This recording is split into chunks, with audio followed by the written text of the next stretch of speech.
The 15th century was an important time when the powers that reshaped the future were emerging.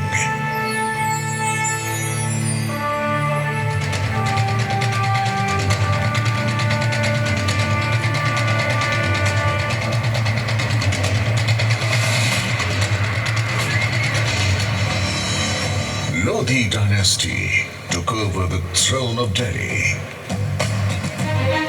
Babur was born in Central Asia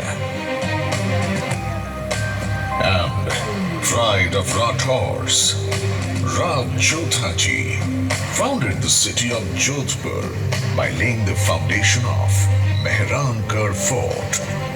Mehrangarh, built in 1459 AD, was witnessing center of major political activities in North India. The emergence and rise of the Rathore dynasty in Jodhpur was from Mandor only.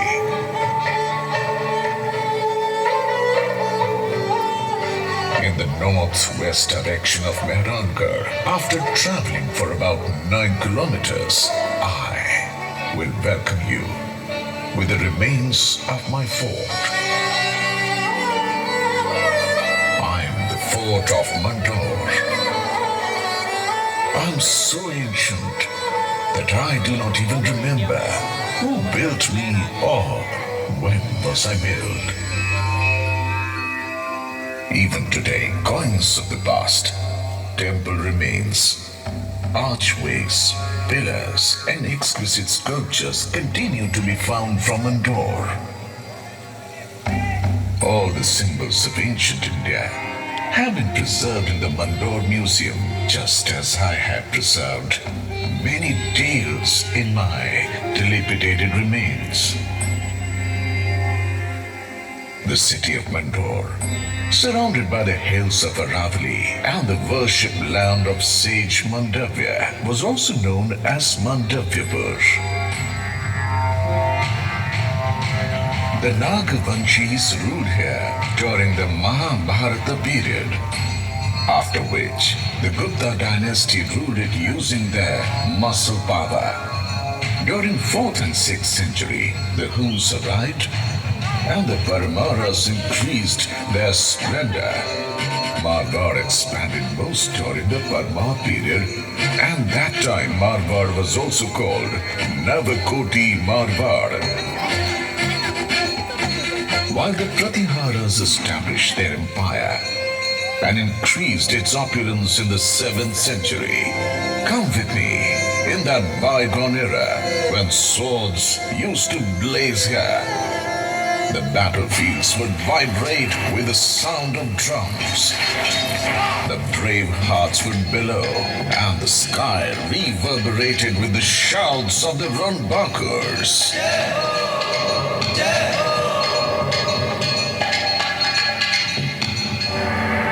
In 1394 AD, the power of the Pariharas was fading. Subedar Zafar Khan of Gujarat had taken Mandor and Nagaur under his control due to the weak Sultanate of Delhi. My boundaries were taken over by Turks instead of Parihars. Aba Khan, the Hakim of Zafar Khan, was the commander of Mandor Fort, who used to display his cruelty every day. The victim farmers approached for help to the head of Inda Parihar of Mandor, Veer Rao Hema Gehlot. Rao Hemaji, these Turks collect arbitrary rent from us. Every day they steal our cows and now ask for carts laden with hay for their horses. We will be ruined if this continues to happen. So arrogant of his power that he is trying it on the poor farmers? I swear on Bairoji, Eba Khan will no longer be alive to commit any more atrocities. To fight the mighty enemy, a plan was made to attack using force and intelligence. Several hundred carts of grass were prepared, and the warriors hid themselves with weapons under the grass. As soon as the Goths reached inside the fort, the Kshatriyas raised slogans.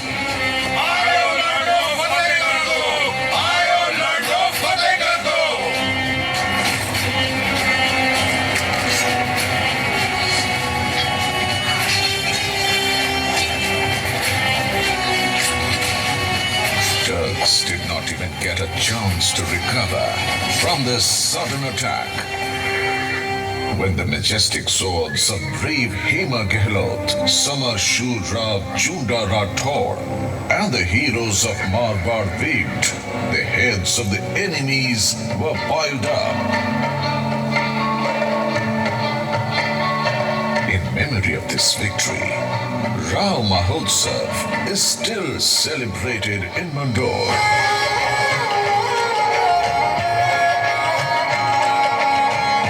Every year, on the second day of Holi, the fearless, courageous Hema Gehlot and all the brave are remembered.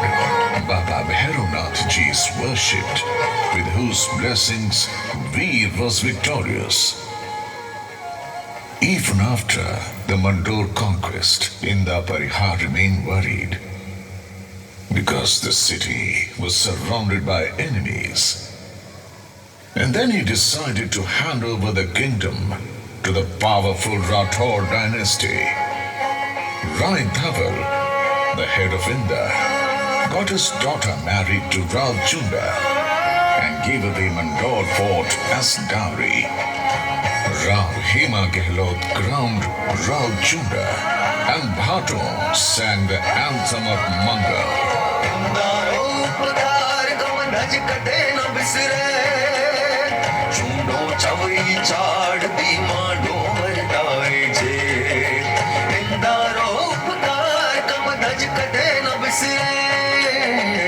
Showing his skill and tactical acumen,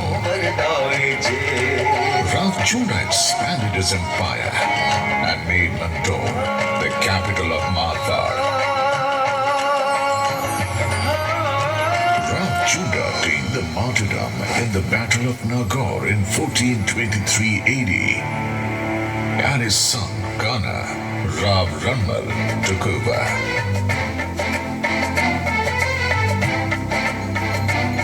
There were close relations between Marwad and Mewar, but the sycophantic Mewar king, Rana Kumbha, started making false rumors.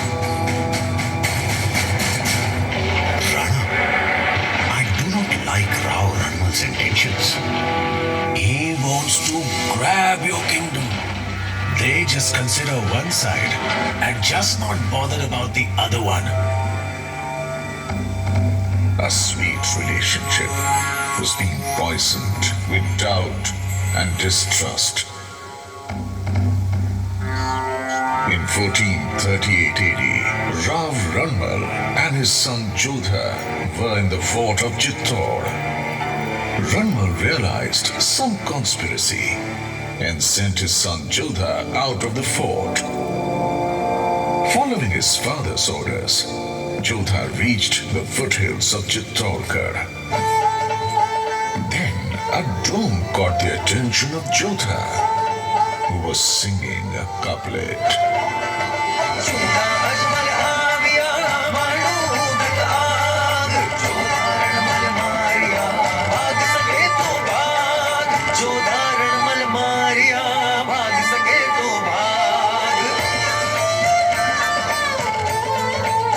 Instructions of Rana Kumbha, Chunda killed Rav Ranmal.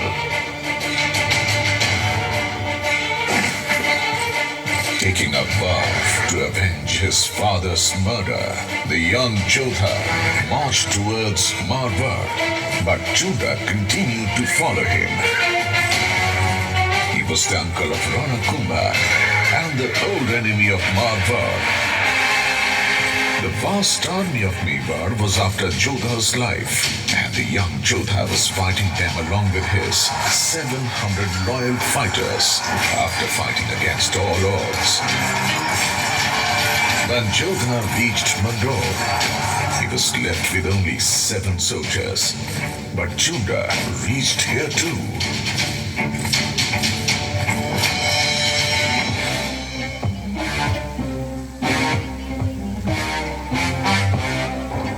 Search every corner of Mandor fort. Ranmal had killed my brother Raghavdev. I will destroy his entire family and descendants. Huzur, Jodha has run towards Janglo region. If you order, we will chase him. Let it be. He will die wandering in the sand dunes. You send a message to Rana Kumbha. Now, we will rule Mandor. After the ruthless murder of his father and humiliation of losing the kingdom, Jodha was wandering in pain with a heavy heart. The enemy was in ambush, but the fighting Jodha did not lose hope and faith. After 15 years of struggle and tireless efforts, Jodha finally overcame adversity and hardship. Chunda had died, and I was reconquered by Rav Jodha. Times were changing, and the country was under the threat of foreign invaders.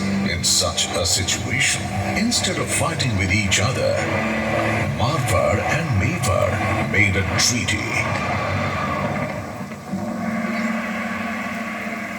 But the visionary Rav Jodha was getting worried, and the reason for that concern was me. That is, the fort of Mandor.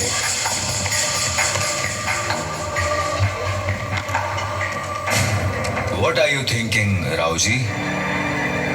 Just take a look around. What do you see? Sky, forest, hills.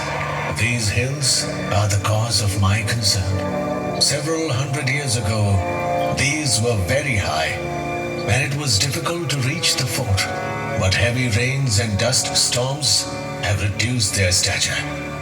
Rav Jodha's words were painful, but true. I too had become old and weak, so Mehrankar was built, and I was left abandoned. And it was the right decision. When the Mughals arrived in India, the Rathod dynasty took them head on and kept fighting without giving up.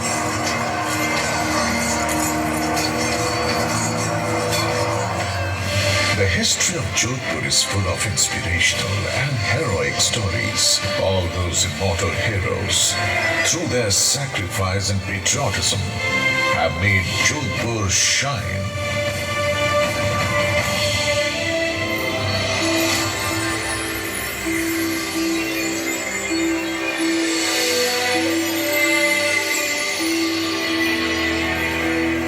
The warrior born here was strong enough to defend their nation.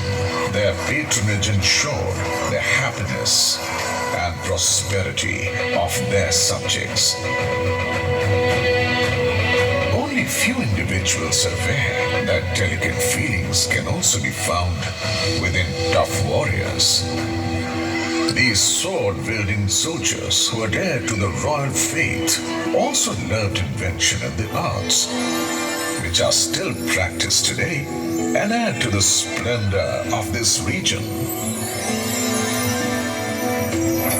Maharaja Ajit Singh Ji is remembered for his creative energy and magnificent architecture. He built Sal for the deities, Airpole, and a palace called Thamba, and renovated Bheru Bawadi and Bheru Temple. He also got a grand cenotaph constructed in memory of his father, Maharaja Jaswant Singh Ji, whose decoration of huge pillars and sanctum sanctorum is exemplary. The view of the Sabha Mandap gives a clear view of the mythological tales. The gestures engraved on the stones are the best examples of craftsmanship. Maharaja Jaswant Singh Ji II paid special attention to make Mandor beautiful. He planted more than 100 species of trees in Mandor Garden, which adds to the beauty and lends importance to the park. In 1896-80, Maharaja Sardar Singh Ji further decorated the garden of Mandor. Between 1923 and 1947, during the time of Maharaja Umed Singh, several steps were taken to modernize the Mandor garden, such as the restoration of Nagadadi Canal, the development of beautiful gardens near the cenotaphs and palaces. Along with this, the boundary wall and the main gates were constructed. Rav Gangaji said, Naam to kitara ya bhitara surave. Humanity's fame has remained immortal for centuries through the creation of literature or great architectural works. The Rathore dynasty will be remembered for its bravery and architecture. The wonderful sculptures made on the plinth and cenotaphs located in Mandor are a unique example of craftsmanship. From the most powerful king, Rao Maldev Ji of Marwad, to Maharaja Ajit Singh Ji's cenotaph, the impression of beautiful carvings and unmatched architecture is even visible today. The construction of Maharaja Ajit Singh Ji's cenotaph was started by his son, Maharaja Abhay Singh Ji, in 1793. But it was completed by his great-grandson, Maharaja Bhim Singh Ji, in 1856.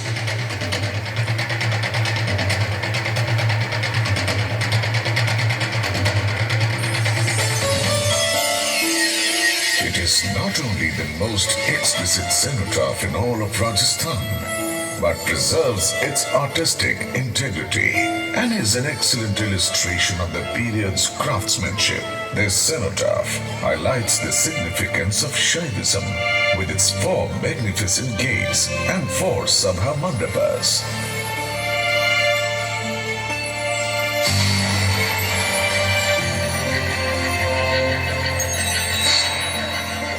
After independence, many development works were done here, and in 1968, a museum was established here, inside the palaces. The example of the brave and loyal people born here will last for ages. When a huge crowd gathers here on Veerpuri and Nag Panchami, then even today, the relationship comes alive. Seeing the love and reverence in their eyes, the heart is filled with emotion. The ties of centuries are unbreakable even today. I have been destroyed by the storm of time. But it is the duty of this generation to take care of the cenotaphs, temples, parasols, and gardens of Mandor. As a witness, Mandor Fort singing with pride about all the brave hearts, their dignity and splendor.